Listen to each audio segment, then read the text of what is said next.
Hello there, Qckslvrslash here, and sorry I've been away for a bit, but I just got myself a new job, and that's taking up a bunch of my time on top of working out, trying to get in shape, and all of that. So I've been a little tired when I've made it home at the end of the day, and I know some people don't mind me yawning through replays, but it's something I don't like to do because I generally enjoy watching these, and I feel like I'm doing a bit of a disservice when all of a sudden halfway through a replay there's a yawn. So I've been crashing into bed and passing out. But I am back, and today we have a video from a Reckless Sneak in the Tier 8 American battleship, the North Carolina. And this is the first American battleship I ever had a video of, and that was the last time I ever had a North Carolina game on my channel. It's been quite some time. And in this one, Reckless Sneak doesn't stack up the kills like you do in some games, but he definitely gets some damage and does what he needs to. And already you kind of notice something happening. I mean, it's what happens on Neighbors all the time. Basically, the entirety of the team is going to Charlie.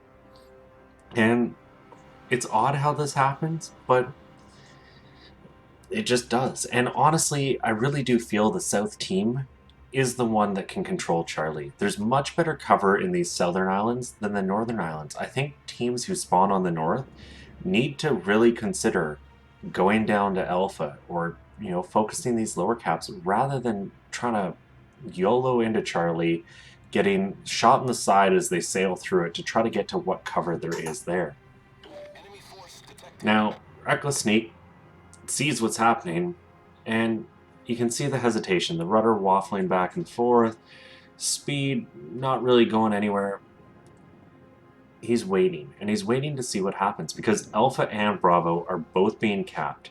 You have an Akatsuki going down to Alpha. That'll give you some idea of what's down there, if he can spot whoever is down there. And finally, you're starting to see some of the enemy ships get detected, and it's a bit of a good thing Reckless didn't go charging down, because a Bismarck, Colorado, Hipper, there's a Miyoko, there's clearly a destroyer in the cap somewhere. That's a lot for a single destroyer and battleship to deal with. So he's really got to fall into that kind of hold role.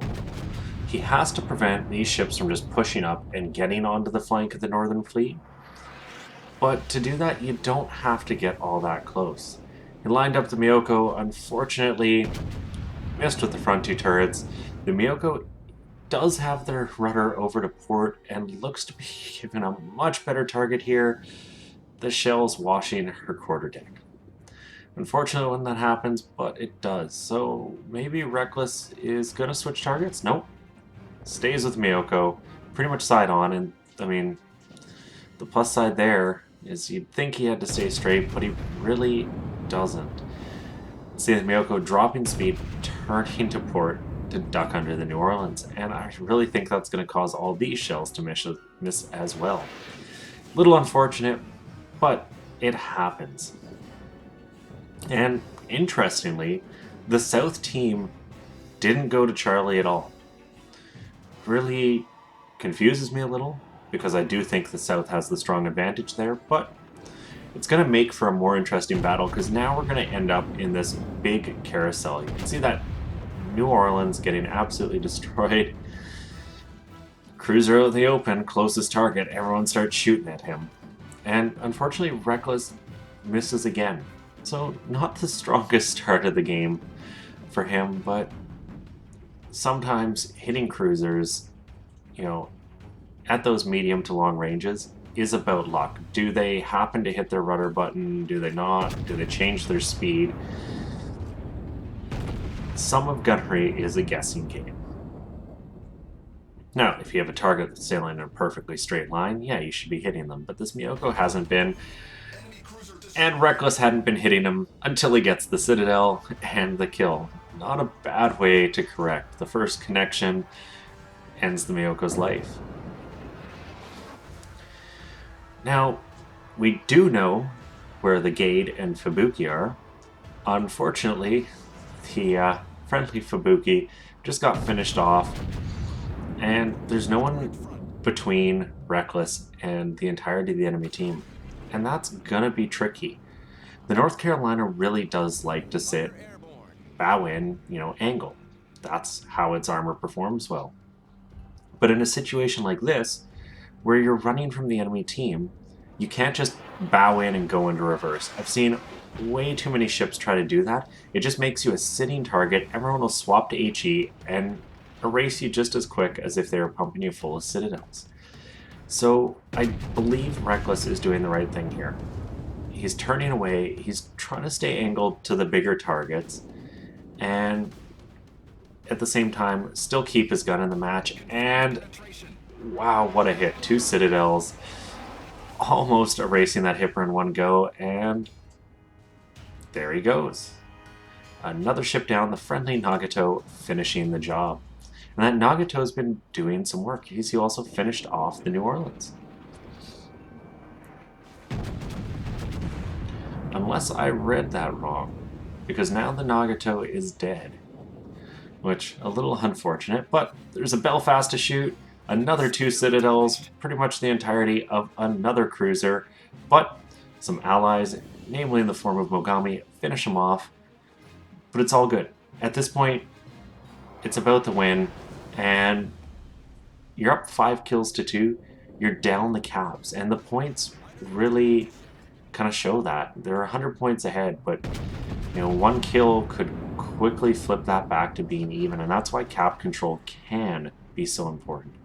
There's times where it's not the top of the list of priorities, and there's times where you do have to make the push. Fortunately, the Lenny has gone in, sitting on the edge of that cap, contesting it, slowly capturing it, making sure that the enemy team isn't running away with the points.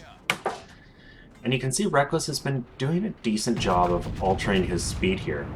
He doesn't have the best profile to present to the enemy, and the fact that it's an angled stern. But by adjusting his speed at the right times, he's managed to stay mostly free from damage and keeps landing pairs of citadels. So, really making up for that bad luck to start it off with that Miyoko.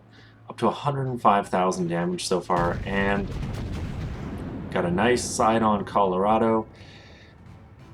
Tier 7 American, and honestly, the change going from the Colorado to the North Carolina is night and day. And for people who are really fans, I think, of later war American battleships, when you get to the North Carolina, you're like, this is what a battleship looks like. A lot of the fleet were ships like the North Carolina, like the Colorado, and the earlier variants, because they kept using them. Battleships are huge capital investitures, but the ships that were famous, the Iowa class, the Missouri, namely, at least in the Pacific front, it's the ship that I've always known about. They're the fast battleship, that nice long stretched hull, 6 barrels up front, 3 in the back, and they just looked mean. Now, yet again, another enemy ship who's about to be finished off, and I like that Reckless lines up the Bismarck here. Go for the bigger target, cruisers will finish off the Colorado, as they just did, and you get some damage on what is a very dangerous ship, especially to that Pensacola who's sailing out around the edge of land at that Bismarck. Interestingly, despite me saying you can't sit nose in and go in reverse, Reckless has decided it's time to back up. And I'm not sure why. I think he's just messing with the aim that people have. I also feel he's trying to just angle the ship a little more to get that rudder around. But, it works. No one's shot him. He's kind of far away. So, when we go back and look at it, he recognized that the fleet was pushing that way, started opening up, and he's kind of just kited to the north of that enemy fleet. Their entire focus is on the majority of Reckless's team. They're looking south, which means they're angling their bows to the south. They're giving Reckless the shots he's had, and the Citadels really speak to that. This is a really good way to kind of kite in a battleship. And you can see here the Amagi maybe realizing, okay, I can't close there, it's time to turn out. But his guns are still at the Gneisenau rather than at Reckless, giving Reckless pretty much carte blanche to just do what he wants as far as maneuver goes and really think about the shots. Good hit there, almost finishing the Amagi off. Like many of the ships in this battle, someone else is probably going to get the final kill unless Reckless's guns reload quickly enough, and then he'll have his second. But things are going pretty well. The kills have really evened out, as have the points, but because they've got that second cap, they're no longer having to, worry. There's no longer this major concern that, oh my god, we're going to lose on points soon. Had that Leningrad not gotten in there and captured it, would be a very different story. And he just can't finish some of these ships off. 222 health there. Come on, RNG, give him a break. Now, here's where you really expect friendly fire to come in, and you can see Reckless calling for it. There's players who go, this is my kill, no one else should touch it. Reckless just recognizes that we've got to finish this guy off, says, hey, target this guy. And the shells come in from the friendly Amagi, killing the enemy Amagi. Now, Reckless did fire as well, but it's all about erasing ships at this point. If you start getting greedy or start thinking you can do things alone, that's when things go wrong in World of Warships. These are team games. The better you play as a team, the better things are going to go. And that's why divisions are so strong. When you get a couple divisions working together on the same team, coordinating, you can really just erase targets as you please. You just pick something, 3 ships focusing it down is going to do damage to it really quickly. Now, I know what target I'd be going for, and Reckless is going for the same one here. You have a side on shores, 15 kilometers out. It's a little further out just because she is a fast ship, and if the captain's paying attention, can probably get the rudder over quick enough that won't eat a lot of damage. But they weren't. They had no clue, despite the fact that they were shooting Reckless. They weren't paying attention, sailing in a straight line. Another Citadel, another kill. And Reckless picks up Confederate, High Caliber, and has Dev Strike so far.